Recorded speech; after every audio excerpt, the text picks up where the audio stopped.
pessoal, então boa tarde. Primeiramente agradeço então o convite do pessoal aqui do núcleo, enfim.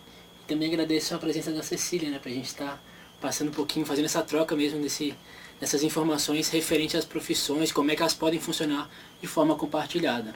O meu nome então é Rodrigo, sou fisioterapeuta que atua no NASF de Florianópolis.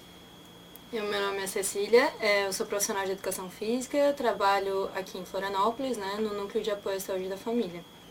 E vocês podem ver ali também no nosso slide que tem o nome da Karina, que nos auxiliou também nesse projeto, mas que no momento não pôde estar presente, mas que tem pensado tudo isso junto com a gente, tá bom? Obrigada, Karina. Vamos lá então.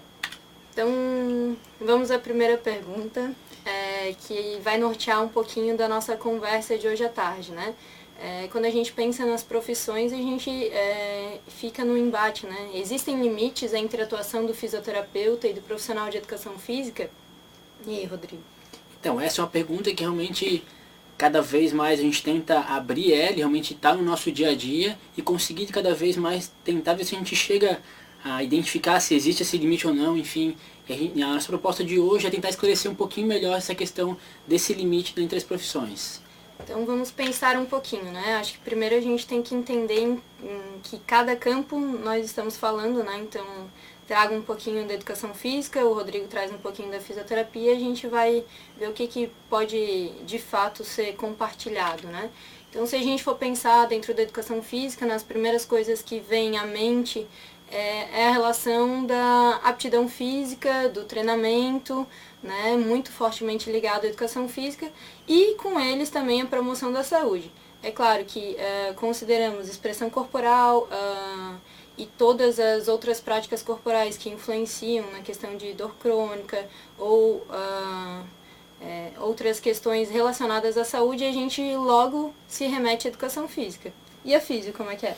Então, ao mesmo tempo, quando eu penso em fisioterapia, enfim, o que mais vem à nossa cabeça é essa questão das situações agudas, mais na parte da prevenção, ou muito fortemente ligada à parte de reabilitação, sem esquecer essa questão das situações crônicas e muito ligado também, que é uma coisa específica mesmo, do diagnóstico cinético funcional, ou diagnóstico fisioterapêutico. Mas assim, Rodrigo, tu acha que na fisioterapia a parte de promoção da saúde não cabe? Com certeza cabe, Cecília. É uma coisa que a gente, quando a gente pensa em algumas profissões, realmente vem algumas palavras à nossa cabeça, mas a gente às vezes acaba esquecendo na nossa prática que vai muito além disso, né? E tu acha que reabilitação, a educação física estaria pronta para trabalhar? Eu acho que realmente é um campo ainda que tem muito a crescer e eu acho que isso que é a intenção da nossa discussão de hoje, né, Cecília? Eu acho que o entendimento, né, quando a gente pensa em fases de reabilitação, a última fase, que seria a fase de transição, basicamente, a educação física é responsável sim, né? Então, eu posso considerar que tem algumas coisas do seu lado da linha que também são nossas. E assim como a gente estava conversando aqui, tem algumas coisas do outro lado da linha que são de vocês também. Perfeito. Então, eu consideraria ali que promoção de saúde, expressão corporal, a fisioterapia também faz parte do campo da fisioterapia, né? Ao mesmo tempo, eu vejo também que a educação física deve sim trabalhar com essa parte de prevenção e também com a parte de reabilitação. E é claro que situações crônicas e práticas corporais, eu acho que isso está amplamente ligado. Muitas vezes, quando a gente pensa, na fisioterapia e educação física, acho que são os dois pontos principais, né? Mas a gente não pode esquecer todos os outros bases, né, para esse campo, que então aqui a gente pode considerar, posso passar? A gente pode considerar então que todos esses, prevenção, reabilitação, promoção de saúde, expressão corporal, situações crônicas, práticas corporais são de um campo, de um núcleo comum de saber para ambas as categorias. Eu acho que essa que é a intenção mesmo, a gente conseguir fortalecer esse campo, né? Acho que isso aqui que é a nossa intenção com esse trabalho compartilhado. Então tá. E eu acho que, acredito, né, na verdade, que quando a gente pensa nisso, a gente tem que ter uma máxima prévia a isso, que é, antes de ser fisioterapeuta ou profissional de educação física, nós somos profissionais da saúde, né? E quando a gente debate muito sobre troca de saberes, aí já está o primeiro ponto, né? Que a gente pode conseguir talvez ampliar o conceito de saúde, né? Ampliar as nossas práticas, sermos mais resolutivos, a gente tem que partir primeiro desse princípio, né? Que antes de qualquer categoria, somos todos profissionais da saúde e a gente tem que pensar na saúde do indivíduo. Isso é bem interessante começar essa discussão nesse sentido, porque muitas vezes não é como a nossa formação acadêmica principalmente é vista, né? A gente se preocupa muito em trabalhar sempre com a categoria específica, né? Então a intenção de a gente começar a pensar, dar um passo atrás, pensar realmente inicialmente como um profissional da saúde, né? Não diretamente esse olhar específico em cima da profissão. Eu diria até um passo à frente. Um passo à frente, a gente vai estar evoluindo. Certeza. Mas principalmente quando a gente pensa na pessoa, né? Então na saúde centrada na pessoa, todas essas outras categorizações, né, que existem, elas vão ser deixadas de lado, né? Então, sempre quando a gente pensa saúde, a gente tem que pensar no indivíduo e não meramente na nossa prática, certo? Perfeito, Cecília. Então tá bom. Então, considerando isso, né, tem alguns trechos que a gente vai trazer aqui que é da PNAB, né, que eu vou até ler agora para vocês, que é a presença de diferentes formações profissionais, assim como um alto grau de articulação entre os profissionais, é essencial, de forma que não só as ações sejam compartilhadas, mas também tenha lugar um processo interdisciplinar, no qual progressivamente os núcleos de competência profissionais específicos vão enriquecendo o campo comum de competências, ampliando assim a capacidade de cuidado de toda a equipe. Isso é bem interessante, assim, a gente fez questão de destacar mesmo esse trecho da Política Nacional de Atenção Básica, da PNAB, pensando bem nisso, meio que um resumo do que a gente conversou antes, da importância desse conhecimento do campo ali mesmo, que a gente mostrou anteriormente. Então, para entender, né, claro, cada um teve a sua trajetória dentro da sua graduação, né, e quando a gente chegou para atuar na atenção básica, muitas coisas não eram ainda claras para a gente, né, então como tudo começou reflete muito, né, principalmente como está a construção agora, como foi a nossa trajetória dentro do trabalho efetivo, né, na atenção básica. Então, a gente vai tentar relatar um pouquinho aqui como surgiu todo esse trabalho compartilhado entre a educação física, né, entre mim e o Rodrigo, né, durante a nossa atuação aqui em Florianópolis. Bem importante falar então que a partir de agora a gente vai falar um pouquinho dessa experiência de Florianópolis, né, como é que funcionava aqui e como é que tem funcionado atualmente. Então assim, né, quando a gente entrou em alguns centros de saúde, a gente foi entender um pouquinho o que acontecia, né? Quais eram as demandas, como é que funcionava, né? Quais eram as queixas principais daquela população, entender um pouquinho mais o território, né? Compreender como é que se articulavam todas essas questões, né, de saúde do território. E primeiramente a gente encontrou uma grande demanda de casos de dor crônica para fisioterapia. E aqui não tínhamos fisioterapeutas que trabalhavam diretamente no centro de saúde. A gente tinha um serviço de média complexidade, né, centrado nas policlínicas, que faziam esse atendimento fisioterapêutico. Então, todos os casos de dor crônica, eles estavam encaminhados, né, via sistema de regulação para o atendimento fisioterapêutico especializado nas policlínicas. Isso é bem interessante a gente pontuar e discutir um pouquinho, para a gente ver o quanto era forte isso, né? Então as equipes identificavam tudo que é relacionado à parte de dor crônica à fisioterapia, né? Isso era muito caracterizado e bem estigmatizado mesmo, né? Então a gente via como isso era realmente direcionado para a categoria da fisioterapia, era bem fortemente relacionado a isso. Então, depois acho que a gente pode até contextualizar, claro que a inserção do profissional de educação física é algo recente, né? Então a mudança desse padrão de pensamento das equipes e também de concepção da saúde envolvendo a educação física, eu acho que isso tem modificado e isso parte muito da presença agora de nós profissionais de educação física no serviço, e também para esclarecer e também entender um pouquinho melhor a ampla oportunidade, né, as oportunidades de trabalho nessa linha. Então, para a gente voltar, né, a trajetória que a gente percorreu até aqui. A gente chegou, né, nos centros de saúde e encontramos essas demandas, né, nos deparamos com essas demandas elevadas E a gente pensou, poxa, a gente tem que fazer algo diferente, a gente tem que trabalhar agora com os recursos que temos, que agora temos profissional de educação física, temos o fisioterapeuta no centro de saúde, e o que a gente vai trabalhar? A dor crônica, considerando ali no território dele mesmo, né, de cada indivíduo, o que a gente pode auxiliar. E daí a gente começou a pensar na verdade, né? Poxa, será que vamos continuar mantendo essa mesma lógica das equipes de simplesmente manter esse acompanhamento lá na atenção especializada, longe do território, longe desse usuário? Enfim, a gente começou a discutir até que ponto isso seria válido, de continuar replicando isso, né? Ou não, realmente fazer um momento de discussão e trazer isso para mais próximo da gente. Foi nesse momento que acredito que a gente deu início, né, a esse trabalho compartilhado, porque a gente quebrou um pouquinho com essa lógica, né? Então, a partir disso, a gente começou a trabalhar outras formas, né, como grupos de orientação e de exercícios terapêuticos, que mais à frente a gente vai relatar um pouquinho como funciona, como tem funcionado aqui pra gente, e também ampliando a oferta de grupos de práticas corporais para trabalhar com essas pessoas com dor crônica. E mais importante, né, como a gente falou anteriormente, isso pensando sempre no ambiente daí da atenção básica, não mais lá na atenção secundária, já no ambiente, no território mesmo desse paciente, desse usuário, na verdade, né? E no caso desse indivíduo, né, se a gente fazendo todo esse trabalho, né, em grupos, o atendimento individual também, né, identificando alguma necessidade que a gente realmente precisasse da atenção especializada, a gente faria esse encaminhamento, claro, mas a gente notou que não eram mais tantos os casos que necessitariam desse encaminhamento para atenção especializada, e a gente conseguiu ter muito mais resolutividade na atenção básica, né? Então isso foi um passo bastante importante, a gente conhecer essa demanda, a gente começar a trabalhar com essas demandas no território daquele indivíduo, né? Fornecer ferramentas que pudessem trabalhar aquelas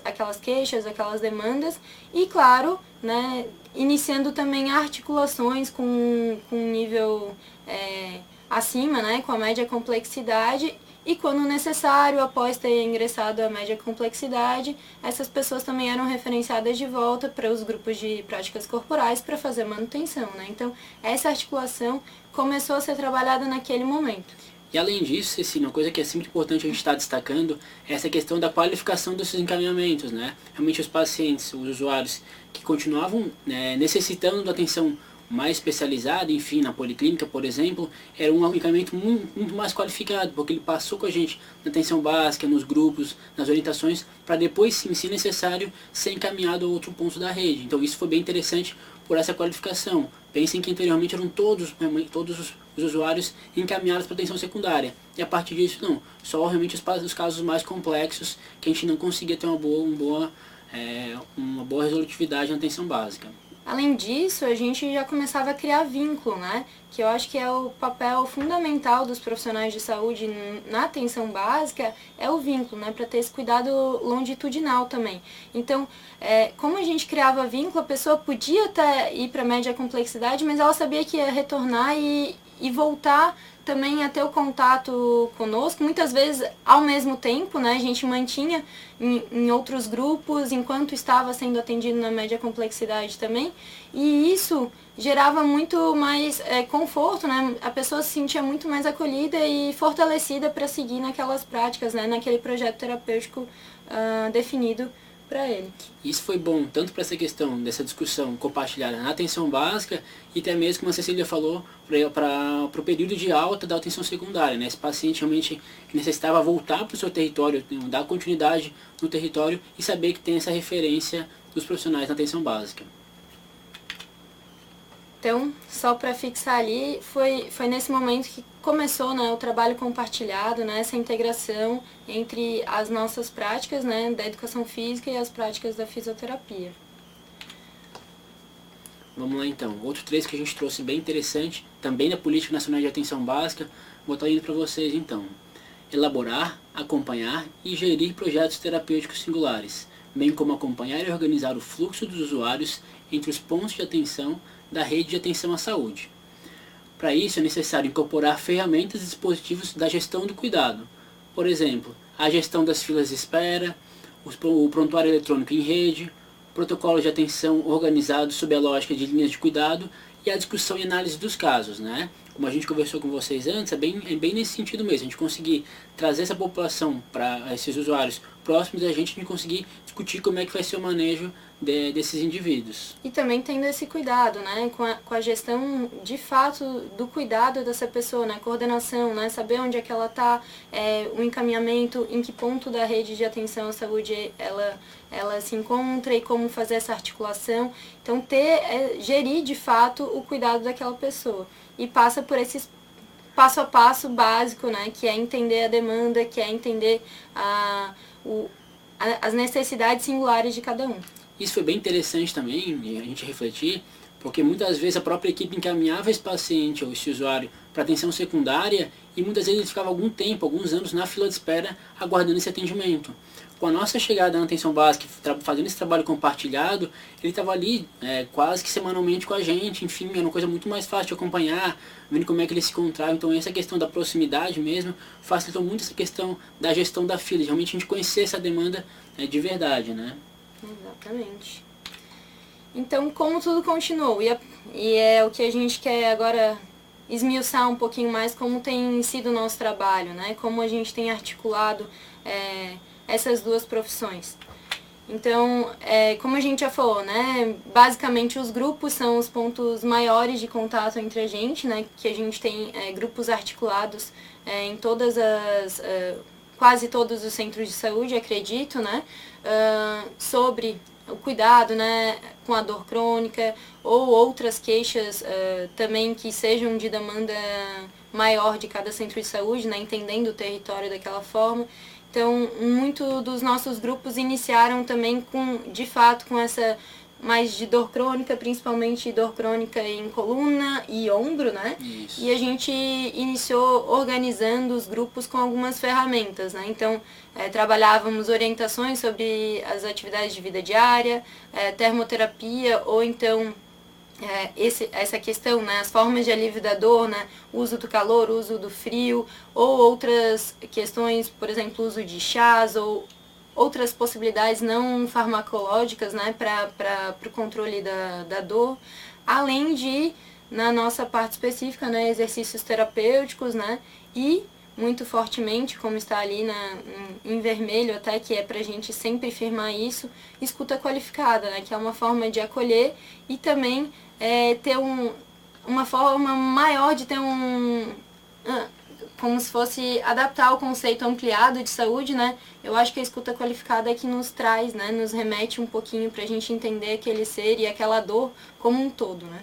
É bem importante lembrar e reforçar que inicialmente a gente, por mais que o foco hoje é falar essa questão da importância do trabalho compartilhado, mas inicialmente nosso trabalho a gente foi meio que inicialmente pisando meio que em ovos, assim. Cada profissional estava trabalhando junto, mas ainda não de forma compartilhada. Aos pouquinhos, com o tempo, cada vez a gente foi ligando mais os pensamentos, ligando mais as nossas propostas. Então, inicialmente a gente tinha, essa fala aqui é do profissional do fisioterapeuta, essa fala do profissional de educação física. E com o tempo, com o passar dos anos, o que foi acontecendo? Era difícil a gente conseguir fazer essa separação, né? Realmente tudo que a gente discutia no grupo ali, as orientações passadas, eram daqueles profissionais, daquele campo que foi formado ali. Não tinha mais uma divisão exata de o que cada um deve falar, não, isso é da minha profissão, isso aqui é da sua, não. Era realmente um conhecimento que foi trabalhado junto e a gente discutia isso, qualquer um poderia falar sobre os assuntos abordados ali, né? Eu acho que isso mostra bastante crescimento mesmo, né, no conhecimento de ambos profissionais. Muito bem.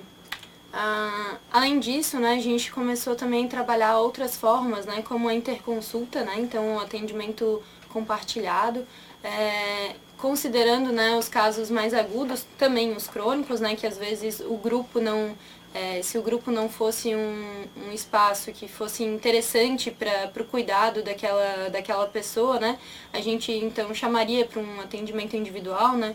E foi um momento, acredito, e da minha experiência, de maior crescimento, porque a gente começou a atuar em campos que antes a educação física estava um pouquinho a par, né? Que é até engraçado a gente pensar, poxa, educação física, atendimento individual.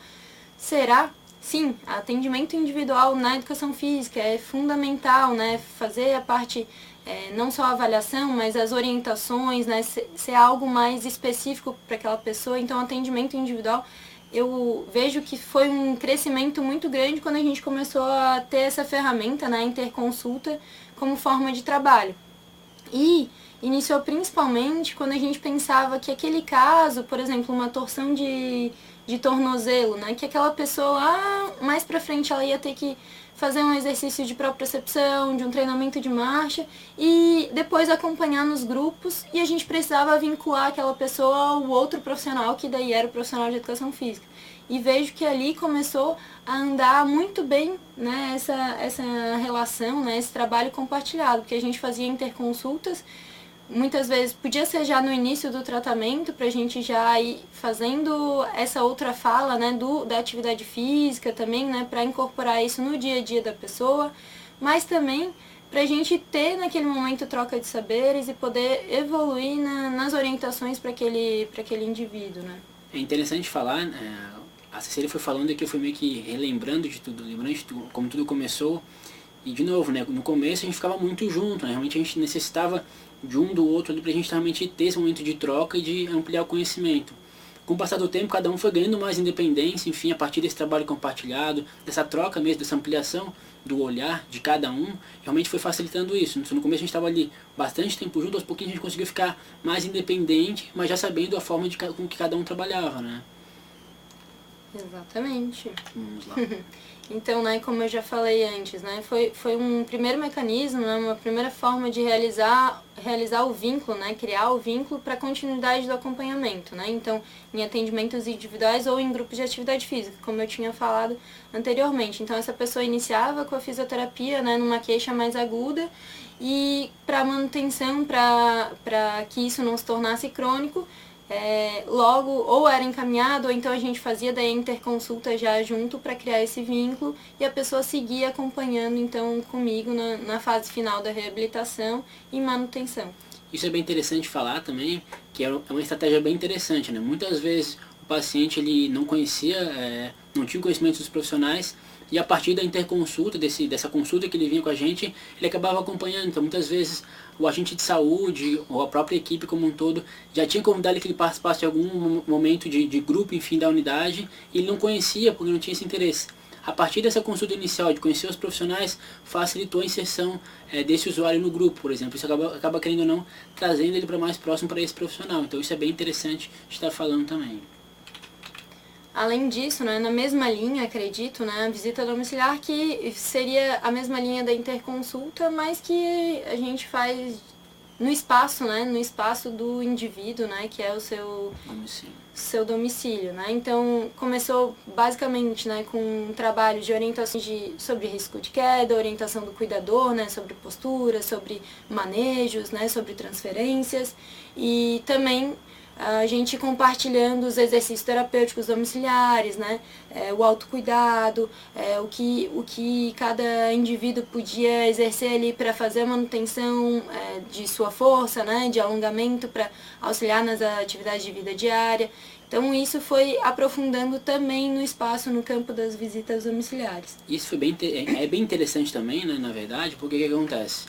Às vezes a gente já tinha muita, no início, essa dificuldade, poxa, posso estar orientando esse usuário, enfim, lá durante a consulta na unidade básica, mas o quanto disso é real, o quanto disso ele pode estar realizando de forma independente no seu domicílio.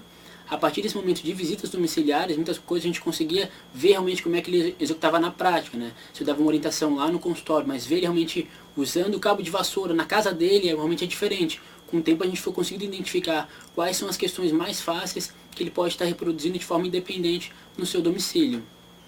E é sempre importante, né, quando a gente pensa a visita domiciliar, é um espaço para a gente reconhecer o território também, né, porque o território é muito dinâmico, né, então muitas das nossas orientações, como o Rodrigo já falava, às vezes podiam cair no vazio se a gente não conhecesse de fato aquele espaço, né, então como é que a gente orientar uma atividade física, por exemplo, se ela não tem condições de calçado ou então de acessibilidade para a pessoa, né, sair à rua e fazer aquela atividade. Então, a gente teria que ter essa adaptação. Então, a visita domiciliar, ela nos auxilia muito, né, a deixar a nossa orientação, na verdade, construir a orientação junto com aquele indivíduo. Isso é importante, né, para ver as facilidades, as potencialidades e também as dificuldades dentro dos nossos projetos terapêuticos, né, sempre com a combinação junto com o indivíduo. Isso a gente está falando até o momento pensando mais nos pacientes que estão mais independentes, mas nos pacientes que têm maior dependência, a gente consegue identificar quem são os cuidadores, quem é o familiar,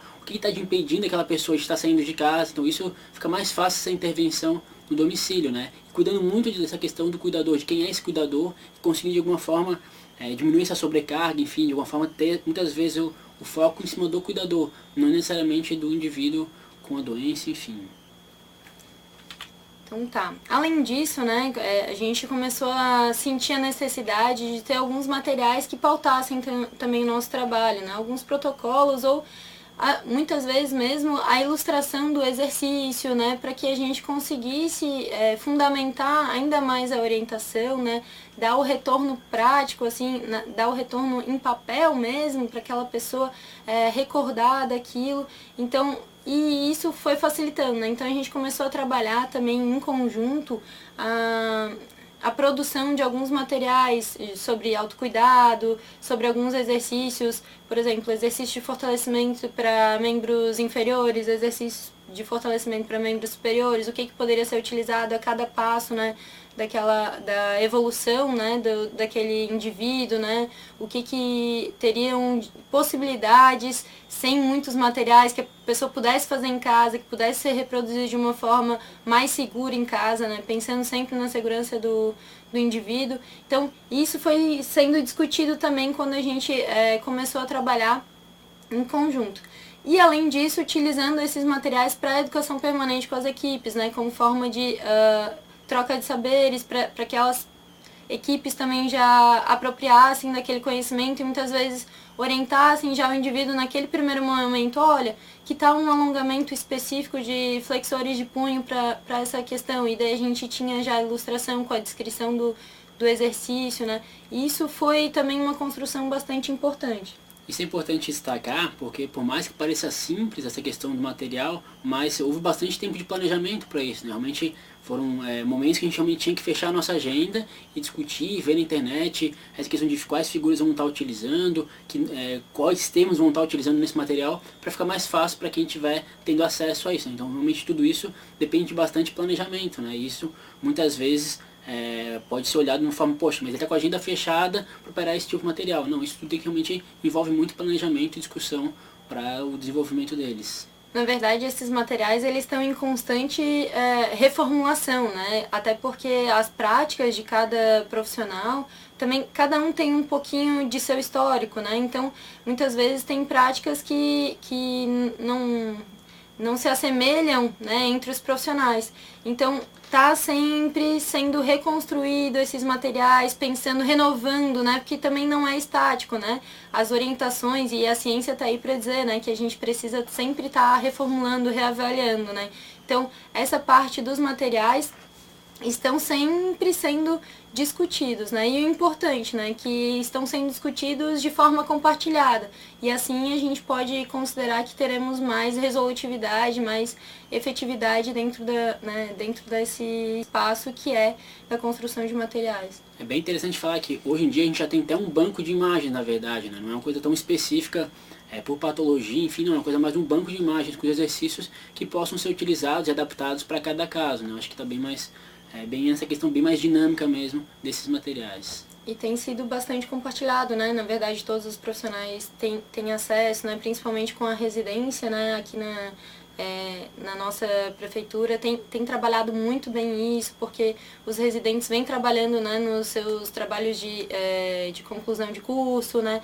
Estudando essas novas formas, né, de se fazer. Então, tem aprimorado muito esse trabalho também. Da qualificação mesmo dessa orientação. Exatamente. Então tá, né, pra gente finalizar, já pra deixar um pouco mais claro, né, o que a gente conversou tudo até então, né, como é que está agora, como é que é a educação física e a fisioterapia. Eu acredito que com esse tempo que a gente teve de contato, primeiramente eu tive mais contato com o Rodrigo, fisioterapeuta. Hoje em dia é a Sabrina, fisioterapeuta, e que a gente tem trabalhado muito isso, tem sido bastante interessante também. A educação física, ela tem se apropriado, e eu, como profissional, também tenho me apropriado do cuidado das pessoas com dores crônicas, né? Principalmente da fase final de reabilitação e também nas condições agudas, que eu acho que foi a maior troca de saberes que a gente teve nesses períodos, né? Então, muitas vezes, pessoas, a gente já conseguia fazer essas orientações, claro, muitas vezes recorrendo também ainda ao fisioterapeuta, mas com muito mais propriedade, né? Auxiliando muito mais aquela pessoa. E sempre, né, por meio desses atendimentos individuais e visitas domiciliares que não eram tão fáceis assim de, quando a gente saiu da graduação, entender como um espaço da educação física. E agora acredito que estamos bastante apropriados desses espaços. E assim, ao mesmo tempo, como a Cecília falou, eu também não, realmente a gente não atua mais junto no mesmo núcleo de apoio à saúde da família, no mesmo NASF. Eu atualmente trabalho com a Simone, que também é profissional de educação física. E uma coisa bem interessante de ver, né, em todo esse período, assim, após esse trabalho compartilhado, é o quanto que abriu os olhos para essa questão da atuação do físio, mais com essa questão da educação em saúde, a questão da promoção de saúde, em que acabou ampliando bastante o meu olhar enquanto profissional, né? Me facilitou muito esse processo de trabalho com grupos, então de realmente trabalhar não mais com um indivíduo de cada vez, na verdade trabalhar com grupos maiores e conseguir realmente fazer um trabalho de qualidade através do grupo, e ver essa questão da prescrição do treinamento, prescrição de exercício. Isso facilitou bastante com esse trabalho compartilhado. Acho que são as coisas que mais me destacam assim quando eu penso nesse processo.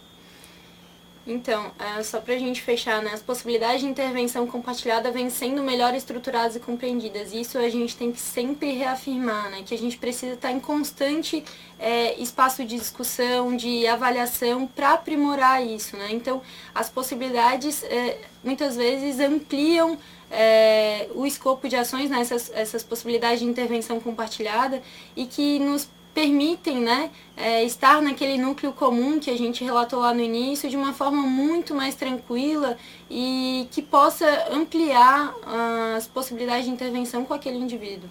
Perfeito. Certo? Vamos lá então. Então aqui a gente fez um slide final para tentar fazer um resumo do que a gente conversou um pouquinho, o que tem que ser trabalhado ainda.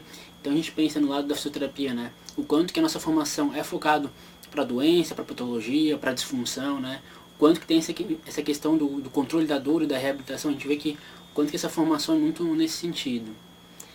E no caso da educação física, né, que já tem uma formação um pouquinho mais voltada para a saúde, para as práticas de promoção e prevenção, mas que a gente precisa entender que a gente precisa compartilhar e crescer juntos, né? A gente entende que a nossa formação profissional ainda, a nível de graduação ainda, precisa trabalhar um pouquinho mais isso, né? A gente vem de um tempo que não tinha tanto, por exemplo, o profissional de educação física voltado para a saúde, não se falava sobre saúde ou SUS na graduação, e isso já vem mudando, né, com os diversos programas de reorientação, né, de formação. Então a gente precisa entender o nosso papel, precisa compreender o papel da fisioterapia também e validar que somos recentes, mas que a gente pode crescer juntos, né? Isso é o principal. E ver também, além dessa questão de a gente conseguir identificar melhor o papel do outro, mas como trabalhar de forma compartilhada, né? Que foi a nossa pergunta inicial, nessa questão de, além de a gente conseguir ver como é que cada um deve atuar, mas como é que eles vão trabalhar de forma conjunta, né? Compartilhada. Que isso às vezes é o mais difícil mesmo, acho que é o nosso grande desafio. Exatamente, e vamos ficar com esse desafio. Espero que tenhamos respondido tudo, né? Vamos logo abrir já para as perguntas, para tentar responder um pouquinho mais. Mas essa é a ideia, né? Que a gente entenda como um desafio diário, que a gente precisa trabalhar em conjunto, não só com a fisioterapia, mas com todas as outras profissões, porque a gente tem que pensar no indivíduo, nele, na saúde dele, e não cada um na sua categoria. Isso é o mais importante, é o grande desafio que a gente tem que vencer todos os dias. Com certeza. Muito obrigada, então. Agradeço a todos pela atenção e a gente agora está ansioso pelas perguntas de vocês. Então, tá certo. Obrigado. Tem mais um ali? Essas referências, caso queiram. E é isso. Se precisarem, nosso e-mail também está ali. Da Karina a gente disponibilizou, ela é super acessível, podem mandar para ela também. Já que ela não veio hoje. Já que ela não veio, pode mandar um e-mail para ela. E a gente está à disposição de vocês. Obrigada. Uma pergunta aqui da Clarice Mendes. Quais outras ações vocês participam? Boa pergunta. Oi, Clarice, tudo bom? Entendo que uma pergunta bastante geral, né? Vou responder um pouquinho pela educação física, logo o Rodrigo pode responder pela fisioterapia.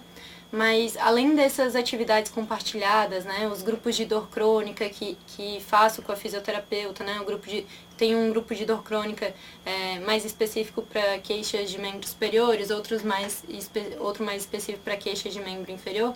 Tenho também, né, os meus grupos de atividade física abertos, né, alguns grupos de atividade física regular, como aquele conceito que a gente já tem, né, de exercício de fortalecimento, de alongamento, além de também práticas integrativas que são o Lian Kun, né, são práticas da medicina tradicional chinesa, Qigong, treinamento perfumado, trabalho também com danças circulares e outras ferramentas que entendem a pessoa um pouquinho mais amplamente, né, pra gente sair um pouquinho daquela questão mais comercial, né, e acredito entrar na expressão corporal, no entendimento de saúde, né, nessas propostas mais terapêuticas.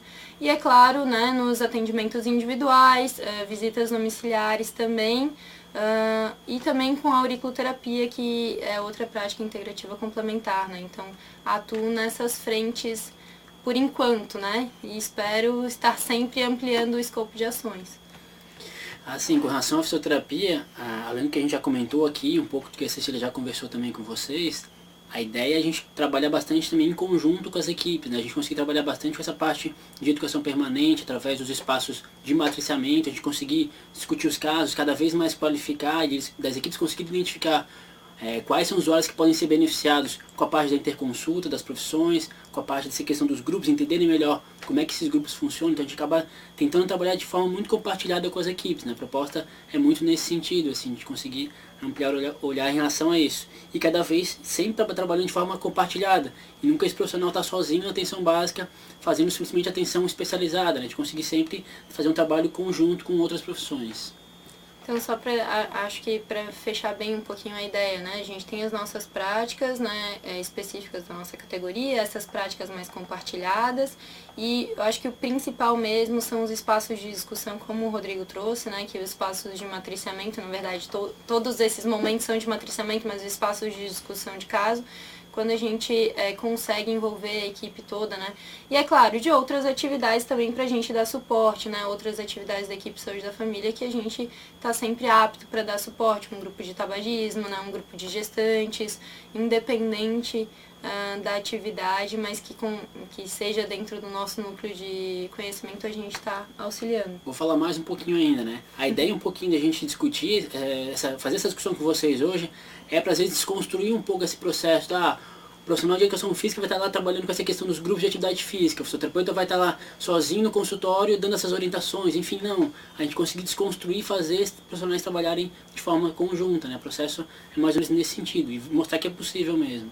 Não sei se respondeu, Clarice, mas se sim, manda um joinha. Obrigada. Tem uma pergunta da Priscila Epifânio aqui. Observei que no PEMAC eles pedem para prioritariamente atendimento compartilhado entre profissionais NASF e profissionais ESF. No ESUS e PEMAC não consta entre os dois profissionais NASF? Bom, pergunta específica de PEMAC e de SUS pra gente é mais difícil. Mas independente a gente pensando nessa questão de PEMAC e de SUS, sim, a gente tem que trabalhar assim compartilhado enquanto profissional do NASF também, né? Mas a pergunta a gente pode passar para essa questão de quem trabalha especificamente com o PEMAC e o ESUS, mas eu reforço aqui essa questão da importância desse profissional NASF, que sim, trabalhar compartilhado, trabalhar em conjunto com a equipe básica, com a equipe mínima, desculpa, mas também trabalhar com o NASF, né? A proposta é ampliar mesmo isso. Exato. Certo, então, pessoal, a Priscila, para ter certeza aí com relação a esse questionamento que relaciona aí ao PEMAC, é melhor você encaminhar então uma solicitação de teleconsultoria ou participar aí dos nossos fóruns, outras atividades relacionadas ao PEMAC, tá bom? Isso aí, Tainá Melo. Recebemos acadêmicos de fisioterapia, saúde coletiva e de educação física. Vocês também trabalham com licenciatura em educação física? É uma pergunta constante dos alunos. Então, a licenciatura em Educação Física não tem um espaço de estágio ou espaço, né, que tenha que fazer uma vivência no centro de saúde, né? A gente entende que a licenciatura ela está mais voltada, né, para o trabalho em escolas, né, um trabalho voltado para a educação. Mas em alguns projetos a gente já teve sim, né, porque a gente não pode também ter algo desconexo, né, porque por exemplo, o programa Saúde na Escola é algo bastante importante, né? Que a gente tem que estar atuando dentro do nosso território. Então, a licenciatura vem também auxiliar nesse processo, mas quando a gente recebe os alunos, geralmente eles são do bacharelado, tá? E em alguns casos, alguns projetos mais específicos, sim, a licenciatura, porque é o nosso profissional da saúde, diríamos assim, na educação, né? Então, que eles tenham essa responsabilidade de também trabalhar a saúde naquele espaço, mas não está tão próximo assim, tá? Mas é uma discussão interessante, realmente Claro. trazer o pessoal da licenciatura para essa discussão, principalmente junto ao PSE. Eu acho que isso é interessante para fortalecer mesmo o programa. A Gláucia parabeniza vocês e aí comenta que é muito difícil para os pacientes crônicos entenderem que não existe fisioterapia eterna e sim continuidade de trabalho através da educação física. É bem difícil para incluírem nos programas e em academias. Aí é um comentário dela, se vocês quiserem também. Eu vou complementar. Pode. Bem interessante essa pergunta. Qual é o nome dela? Desculpa. Gláucia. Gláucia. Porque realmente acontece muito isso, né? Por isso a importância desse trabalho compartilhado, né? O que acontece, né? Se esse usuário, enfim, não vê o fisioterapeuta na unidade básica de saúde, não vê esse fisioterapeuta participando em conjunto nos grupos, ele não identifica o quanto que esse processo da atividade física, enfim, é um processo de reabilitação também, né? Então, a gente vê os profissionais trabalhando articulados nesse espaço de promoção da saúde, fica mais fácil para esse usuário entender, não só o usuário, como a própria equipe também que encaminhou, né? Então é interessante isso, a gente está no mesmo espaço mesmo, né? E é interessante, claro, que com essa vinculação, né, a gente já consegue quebrar um pouquinho isso, né? A pessoa que está ali, ela já identifica no profissional de educação física também um profissional que ela pode, né, estar ali trabalhando essas questões de dores também, né? Porque muitas vezes as pessoas, não, dor é com fisioterapeuta. Não, a educação física também trabalha dor, né? Então a gente tem que desmistificar isso, né? E interessante que a gente tem tido bastante resposta positiva nos grupos que faço junto com a Sabrina, que a gente trabalha, tem um ponto da discussão principalmente isso, né? O que é a fisioterapia, né? O que é educação física, o que cada profissão pode oferecer ali. E as pessoas vão compreendendo, né, que a fisioterapia não é meramente a utilização de recursos tecnológicos para alívio da dor, e sim o exercício também, né? Utilizar o corpo, né? O movimento faz parte. E quando a gente entende que o movimento faz parte disso, as pessoas têm que estar se movimentando, e para isso a educação física entra muito fortemente. Então a gente começa a desmistificar ali. E é engraçado que quando a gente faz o grupo junto, as pessoas não têm aquele questionamento, eu vou perguntar para o fisioterapeuta, Não, são dois profissionais ali que eles, se perguntar no final de um grupo, eles não vão saber quem que é o fisioterapeuta e quem é o profissional de educação física quando a gente faz esses grupos de dor crônica. Isso que é o legal, né? Que eles se sentem vinculados àquela pessoa e que se sentem fortalecidos para seguir também a manutenção, né, o tratamento como um profissional de educação física. E a discussão mesmo do profissional como um profissional da saúde, né? A ideia dessa escuta qualificada. Muitas vezes é isso que o usuário precisa, não é necessariamente da fisioterapia, enfim, ou da outra categoria, mas uma escuta qualificada para a gente conseguir trabalhar nesse sentido. A Rafaela comenta que está iniciando o trabalho no NASF e gostaria de saber de vocês quais grupos de atendimento a fisioterapia realiza. Daí ela diz que na unidade lá que ela trabalha, eles realizam um grupo terapêutico para coluna e gostaria de novas ideias para iniciar aí outros trabalhos. Vamos lá então, falar um pouquinho sobre isso. Essa é uma discussão bem interessante, né? Eu quando iniciei no NASF também, eu trabalhava muito com essa ideia de grupo de coluna, o grupo de ombro, o grupo do joelho, né? Isso é uma discussão que não é unanimidade ainda, mas a gente cada vez mais trabalhar esse usuário como um todo, né? A gente trabalhar essa questão, não dividir ele, né? Um grupo de coluna, um grupo de joelho, realmente trazer ele para o grupo e trabalhar como um todo, né? Muita gente fala, às vezes, trabalhar com o grupo de dor crônica, né? Mas, de novo, traz aquela palavra dor junto, né? Que também não é tão interessante. Mas pensar sempre nesse usuário como um todo. É difícil pegar alguém que tem uma dor só na coluna. Geralmente tem aquela dor na coluna, associado com a dor no joelho, no ombro, enfim. Então, pensar nessa questão de trabalhar um grupo para o usuário como um todo. Ele conseguir ver isso mais como uma questão não tão focada para essa reabilitação específica dele. Realmente é trabalhar o corpo como um todo. Muitas vezes, na verdade, a gente ainda está nesse processo, né? Até por vezes aqui na nossa conversa eu falei de grupo de dor crônica e sempre o Rodrigo traz essa discussão que é importante, né? De a gente tirar o foco da dor, né? Mas muitas vezes é um processo, né? Que precisa passar por esses espaços para ter conhecimento, para entender como é que pode trabalhar junto daquela população, mas a primeira coisa é entender as demandas, né? Entender aquele território, entender como é que se processa a saúde naquele espaço, para tu poder sim trabalhar de uma forma mais efetiva. Porque eu não posso, por exemplo, num centro de saúde que a gente tem aqui, que a população é mais idosa, eu estar oferecendo um grupo de gestantes porque a gente tem 2 ou 3, né? Enquanto que num outro centro de saúde, por exemplo, Monte Cristo, tem só isso em cada microárea. Então a gente precisa entender, né, as demandas para também ter as ofertas validadas dentro daquilo. E é claro que se a gente fizer essa gestão do cuidado, né, cada caso, entender o que seria mais interessante, quais os projetos terapêuticos e formar um projeto, né, para o espaço, né, para aquela população, pensando, né, entendendo as demandas de cada indivíduo, né, e do território em específico. E esse conhecimento realmente da demanda, vendo o que o território está pedindo, é bem interessante. Mas também vale a pena fazer, de repente, conversar com a tua equipe, né? Conversar com a equipe e ver os grupos que já acontecem, que forma que tu pode estar se inserindo nesse grupo e, de repente, de alguma forma, qualificando, fortalecendo o grupo. Isso pode ser realmente interessante também. Não só um grupo separado, mas pensa nisso também. Trago aqui até um exemplo que me veio agora, que tinha no Centro de Saúde Monte Cristo, um grupo de acupuntura. E eram com as médicas, mas cada encontro daquele grupo ia um profissional do NASF ou enfermeiro, da equipe mínima, também trazer o seu olhar para aquela dor, ou então trazer o seu conhecimento para aliviar aquela dor, o que eles podiam fazer essa articulação.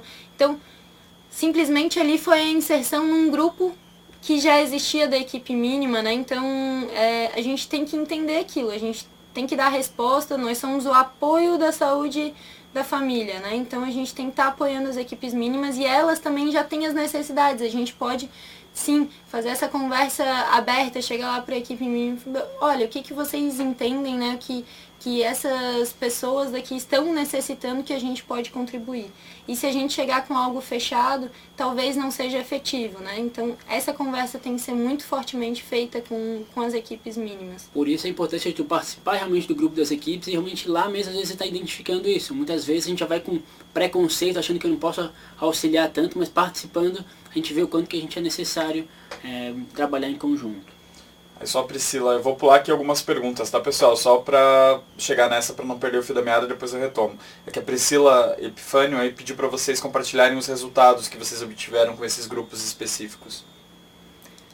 É para compartilhar já ou a gente compartilha depois? É que vocês comentarem isso aqui. Tá certo.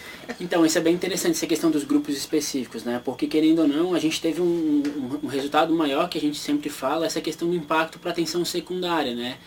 Se a gente pensar, alguns anos atrás, realmente, como eu falei antes, né? E a gente esperando há muito tempo, assim, esperando mais de 2, 3 anos para ter um primeiro contato com um fisioterapeuta, por exemplo. A partir do momento que a gente ampliar essa questão do acesso, ampliar esse contato através dos grupos, por exemplo, na atenção básica, a gente conseguiu fortalecer muito esse espaço da atenção básica enquanto esse processo de cuidado mesmo, né? E querendo ou não, a gente conseguiu trabalhar aqui as pessoas que esperavam antes 3, 4 anos para um atendimento mais especializado, querendo ou não esperar só de um mês, que esse contato inicial com o profissional da atenção básica. E aqueles que realmente necessitavam ir para a atenção secundária, demoraram em torno de meses, mas ainda assim era um processo bem mais rápido e com um processo bem qualificado mesmo. A gente conseguiu reduzir mesmo essa questão do tempo de espera e do número de encaminhamentos para os outros pontos de atenção. Acredito que esse seja o resultado mais palpável que a gente diz, né? Que tem respostas escritas, né? Que a gente avaliou esse tempo de espera, a gente avaliou o número de encaminhamentos. Muito pensado para a gestão também, né? Então isso é uma resposta mais palpável, mas a gente vê, dentre outras respostas, também a diminuição do uso de medicamentos, né? Então a utilização de outras formas, né, de alívio de dor, né, as pessoas relatando, né, essa melhora, mas não temos de fato algo muito específico descrito ainda, mas quem sabe num futuro mais próximo, assim, a gente consiga também trazer esses resultados para vocês, tá bom? Certo. Aí a Priscila tinha feito uma pergunta anteriormente, como é feito o direcionamento dos indivíduos para o grupo? Interessante essa discussão. Pode ser de várias formas, desde essa questão de a gente estar no momento de matriciamento, discutindo com as equipes, identificar algum desses usuários que estão no território que possam ser beneficiados com grupos, ou a gente fazia muito no início principalmente, tinha acesso a essa questão dos encaminhamentos para fisioterapia, por exemplo, e a partir dali a gente conseguia identificar quais usuários poderiam ser convidados para estar participando.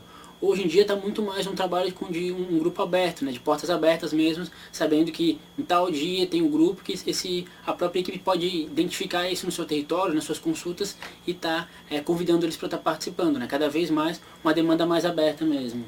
Isso na verdade partiu muito desse espaço de troca de saberes, né, que as equipes começaram a compreender quais seriam as melhores alternativas para cada queixa, né, então elas mesmas já tinham esses acordos conosco, né, então tal indivíduo com uma queixa de dor crônica em coluna há tanto tempo, né? O que a gente pode ter de opções, né? De possibilidades de atuação.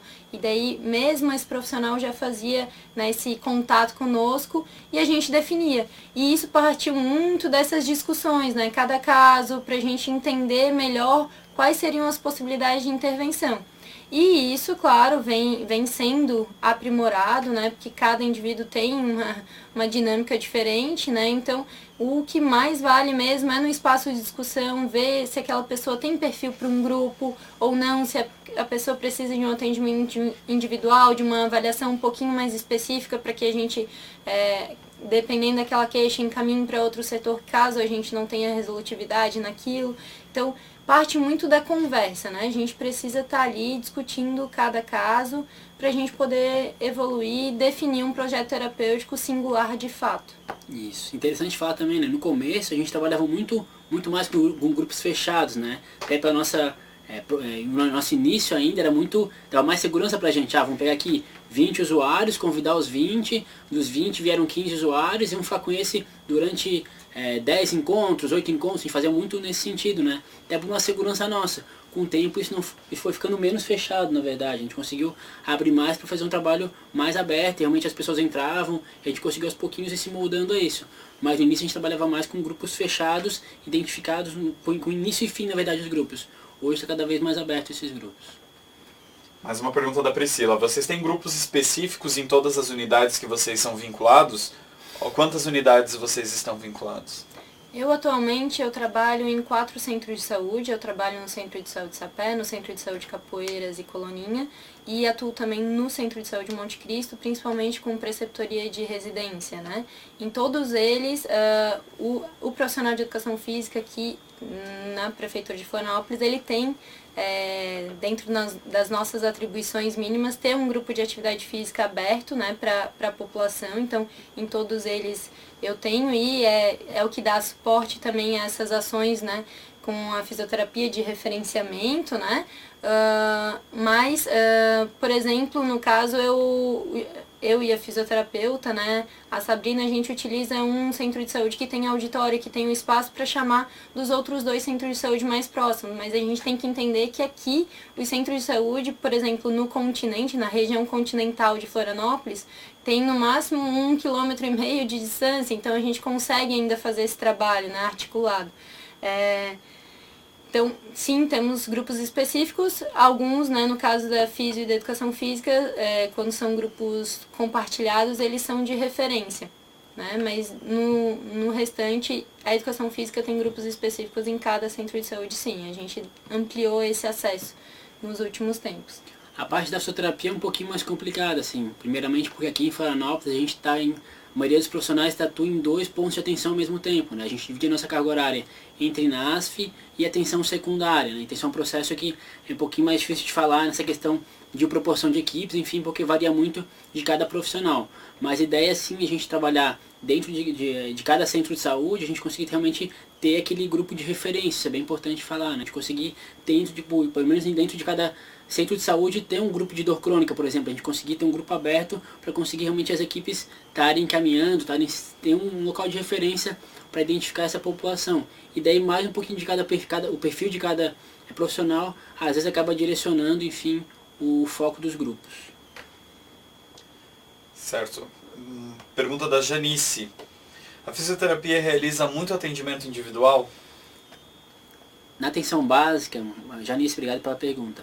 Na atenção básica, aqui a gente é uma discussão bem forte que a gente tem dentro da parte da fisioterapia, né? A gente percebe muito pelo perfil dos profissionais, né? De acontecer, alguns profissionais realmente não têm esse perfil de trabalho com atenção básica e muitas vezes se direcionar assim, uma porta fechada, com a sua agenda fechada e atendendo bastante usuários. A gente cada vez mais tenta ampliar esse olhar no sentido de deixar essa porta aberta, quando realmente está trabalhando com outro usuário, se eu quiser fazer um atendimento individual com aquele usuário, mas pelo menos que seja através de uma interconsulta com o profissional da atenção básica, como um médico, enfermeiro, ou até mesmo um profissional do NASF, né? Daí a gente consiga, se a ideia é fazer uma agenda fechada ali com esses usuários, pelo menos seja através de interconsulta, né? Mas acontece bastante sim ainda, infelizmente. Aí a Priscila ali, ela tinha comentado um pouco sobre a dúvida dela com relação ao PEMAC, ela meio que comentou qual seria a situação. Ela perguntou porque como profissional de educação física ela faz muito atendimento com fisioterapeuta. Aí a dúvida era porque só importaria o atendimento com o profissional da unidade de saúde, mas ela entende que seria para incentivar a interação NASF e equipes de saúde. Bom, aí quais os resultados? Vocês querem comentar essa? Só falar, né? Na verdade é interessante a gente pensar sempre o PEMAC como um indutor, né? Quando a gente é avaliado, quando a gente está assim, perguntado, quando a gente faz esse tipo de pergunta quando a gente recebe esse tipo de pergunta dentro do PEMAC, faz a gente fazer algum tipo de reflexões na nossa prática, né? Então essa questão de fazer uma pergunta nesse sentido mesmo, é para induzir mesmo a gente trabalhar mesmo cada vez mais o NASF de apoio àquela equipe de saúde da família, né? Esse trabalho compartilhado, NASF, com certeza é super importante, mas o PEMAC também induz muito essa questão do compartilhado entre as equipes de atenção básica como um todo, né? Uhum. A Rafaela, estou utilizando num novo grupo o termo alongamento global e qualidade de vida e os usuários estão bastante receptivos. É um comentário dela. Ótimo. Tá bom. A Janice pergunta também se o fisioterapeuta faz atendimento domiciliar. Então, essa questão da atenção domiciliar é outro ponto de bastante discussão, né? O que acontece? Na verdade, a gente sempre explica que a atenção domiciliar ela deve ocorrer, na verdade, pensando no sentido de, quando eu entendo o profissional do fisioterapeuta enquanto NASF, ele fazer essa atenção domiciliar enquanto profissional da atenção básica. Então, através de orientações, muitas vezes indo 1, 2 vezes no mês na casa daquele usuário, dar as orientações de adaptações, orientar o cuidador, tudo isso é importante enquanto profissional do NASF. A partir do momento que eu penso esse atendimento contínuo, 2, 3 vezes por semana, não cabe mais ao papel do profissional do NASF. Cabe sim a uma equipe especializada que faça esse serviço, realmente, um atendimento especializado, contínuo, domiciliar, mas não enquanto profissional do NASF, que daí está invertendo o papel. Que na verdade se a pessoa necessita desse atendimento, né, mais regular, né, seria já uma complexidade um pouco maior e entendemos que daí seria do Melhor em Casa, né, seria outros programas que poderiam de fato atuar. Nesses casos, né? Mas sim, orientação, como a gente colocou ali a fisioterapia no slide da visita domiciliar, a fisioterapia trabalha nisso, a educação física também dá o suporte, né, quando necessário, para auxiliar nessas orientações também. Mas bem importante, enquanto profissional do NASF, tu entender essa diferença da atenção domiciliar, que sim a gente faz, diferente desse atendimento contínuo de fisioterapia. Exato. Que isso, enquanto profissional do NASF, a gente não deve fazer. Tá certo. Nós temos mais 2 perguntas aqui, pessoal, e a gente vai fazer elas e encerramos, tá? Porque nós já estouramos o nosso tempo limite, aí já são 4:04. Vamos lá. A Rafaela, vocês tiveram alguma experiência com grupos usando a auriculoterapia? Quais profissionais participam ou participaram? Então, eu tive sim, né? Tem um grupo no Centro de Saúde Sapé que a gente trabalha já as práticas corporais da medicina tradicional chinesa, então, claro que a auriculoterapia já está dentro daquilo ali, né? Então, faço um grupo de Qigong, Lian Kun e treinamento perfumado, e ao final tem, mais no início, né, a médica que já tinha essa formação, fazia também... Sempre ao final daquele grupo, né, reuniam-nos todos e a gente fazia auriculoterapia nos grupos. E é claro, a partir do momento que a gente começou a ser formado para isso, né, isso mediante a nossa comissão de práticas integrativas complementares aqui de Florianópolis, que trabalhou muito fortemente para nos capacitar para essa formação. Então, a gente começou a utilizar como recurso não só dos grupos, né, mas de atendimentos individuais, porque é uma ferramenta bastante efetiva, né? Então, sempre ao final dos grupos de dor crônica, ao final dos grupos de atividade física, a gente utiliza esse recurso. A gente tem um espaço destinado, né, ao final dos grupos para isso. Não só o profissional que está responsável pelo grupo, mas muitas vezes a gente tem o complemento, né, dos outros profissionais da equipe que vão apenas naquele espaço ali para nos auxiliar, né, fazer escuta qualificada e fazer auriculoterapia. É bem interessante falar em aurículo porque a gente teve experiências interessantes, assim, que muitas vezes, quando eu penso naquele usuário no grupo, então era o momento da aurículo, que ele estava ali, estava profissional ali próximo dele, ali conversando com ele de forma mais individual, e muitas vezes era nesse momento que às vezes o paciente abria algumas coisas que no grupo ele não tinha essa oportunidade, né? Então acontece bastante isso, a gente conseguir essa proximidade ou resgatar algumas informações no momento da aurículo, né? Ali no sul, onde eu estava atuando, quem realmente trabalhava bastante com isso era profissional de educação física, a Simone, mas tinha sempre muito apoio do pessoal do técnico de enfermagem, que também foram capacitados, também atuavam nessa questão da aurícula, os enfermeiros, enfim, então lá a gente trabalhava bastante com essa questão da auriculoterapia. Eu acho que esse era um momento, e acontece muito, né, um momento diferencial, que a gente consegue de fato colocar a escuta qualificada, porque às vezes quando a gente pensa em um grupo, tem 10, 15 pessoas naquele grupo com queixas de dor crônica, só que a gente está ali fazendo, né, exercícios terapêuticos, né, muitas vezes meramente prescritivos, mas essa não é a ideia, certo? Mas que a gente pelo menos tem um espaço para escutar, né, acolher. Então é um espaço também de acolhimento e que a gente possa discutir outras questões enquanto está ali naquela prática, né, utilizando a ferramenta da aurícula. Aí a Priscila Epifânio pergunta quais dificuldades vocês encontraram ao iniciar um grupo ou realizar matriciamento? Olha, eu acho que deve estar passando também por dificuldades que isso sempre vai ter, né? Que a gente tem que fazer essa conversa e tem que se dedicar a isso, né? Porque muitas vezes a forma como a gente é formado, né? A forma como a gente é formado é boa, né? Mas como a nossa graduação nos prepara, a nossa formação específica, muitas vezes não faz esse favor de comunicar, né, de fazer essa comunicação entre as diversas categorias, né, e eu digo isso até pelo espaço que a gente fez a graduação no mesmo espaço, né, fisioterapia e educação física eram no mesmo centro de ensino e a gente não tinha disciplinas compartilhadas, por exemplo, né, então muitas vezes isso também já é uma barreira, porque a gente fica muito dentro da nossa categoria. E é claro que primeiro, a gente tem que estar aberto, né? Aberto a reconhecer muitas fragilidades, que às vezes as pessoas não estão abertas para isso, né?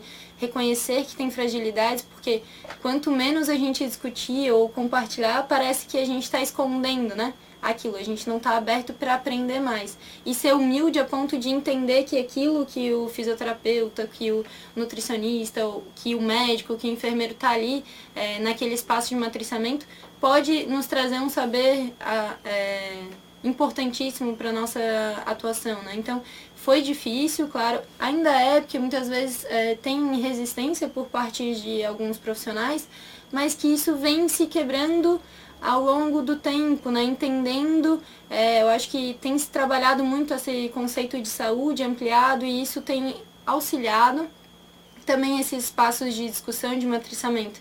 E é engraçado que às vezes a gente vai questionar alguma coisa do NASF e pergunta pro médico, pro enfermeiro, tá, mas olha só, e se a gente tirasse o NASF daqui? Não, acho que eu não sei mais trabalhar. Por quê? Porque a gente precisa fazer isso, a gente precisa tá ali dando resposta, né, estando aberto, reconhecer que às vezes a gente não tem a resposta também, ser humilde nesse ponto e trabalhar junto, né, acho que isso foi o principal. E a gente vê agora essas respostas, não sei mais trabalhar sem o NASF. Poxa, é gratificante ouvir isso, né, mas é mais ou menos nessa linha. Mas sim, foi muito difícil, mas a gente tem que fazer o embate, sempre estar aberto para conversar, para discutir, para trocar saberes, isso é importante. É bom estar em dupla, que daí enquanto ela fala, eu vou pensando na resposta mais fácil também, né? Acho que facilita bastante. Mas só para, de forma bem resumida, responder, a questão dos grupos é muito interessante, essa questão do espaço físico, né? Então, a gente comentou em algum momento as importâncias de a gente conhecer o território. Muita gente se prende muito dentro da unidade básica e achar que ali, não, mas não tem sala para fazer o grupo, não tem espaço. Mas lembre que a gente tem todo um território à disposição, com associações, espaços, às vezes salão da igreja, enfim, às vezes é através desse momento de a gente conseguir ir para o território, conhecer realmente, fazer a territorialização, que eu vou identificar alguns pontos que eu possa estar fazendo essa questão do grupo. E muitas vezes super bem aceitos, ajudando com essa questão de material, de divulgação. Então, uma orientação que eu dou é isso, de conhecer o território para ver essa questão do espaço, que eu acho que é um dos grandes problemas que a gente tem. Outra questão interessante também é trazer a equipe para dentro do teu grupo, né? Muitas vezes a gente pensa, poxa, mas eu convido aquela equipe, ela nunca quer participar.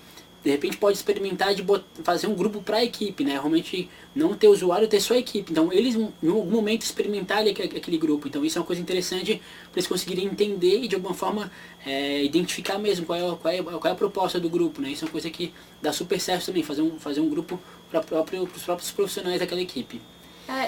Seria mais ou menos vivências, né? Se a gente promove essas vivências, esses grupos também para as equipes, elas se sentem acolhidas também, elas já geram um pouco mais de vínculo, né, com os outros profissionais, e isso é muito interessante, né? Isso também foram algumas ferramentas utilizadas para a gente fazer um pouquinho essa quebra, né? E é interessante porque como a gente trabalha com essa questão do movimento, do toque, os nossos grupos é uma coisa que é mais fácil a gente conseguir fazer eles vivenciar, isso aproxima as pessoas também, né? Tá certo. Aí aqui o pessoal comentou, agradeceu, né, a contribuição de vocês, parabenizou, que vocês são ótimos, o trabalho de vocês é muito bom. Se vocês quiserem deixar uma mensagem aí pra gente encerrar, fique à vontade. Tá. É bem importante falar que qualquer dúvida a gente está os nossos e-mails à disposição.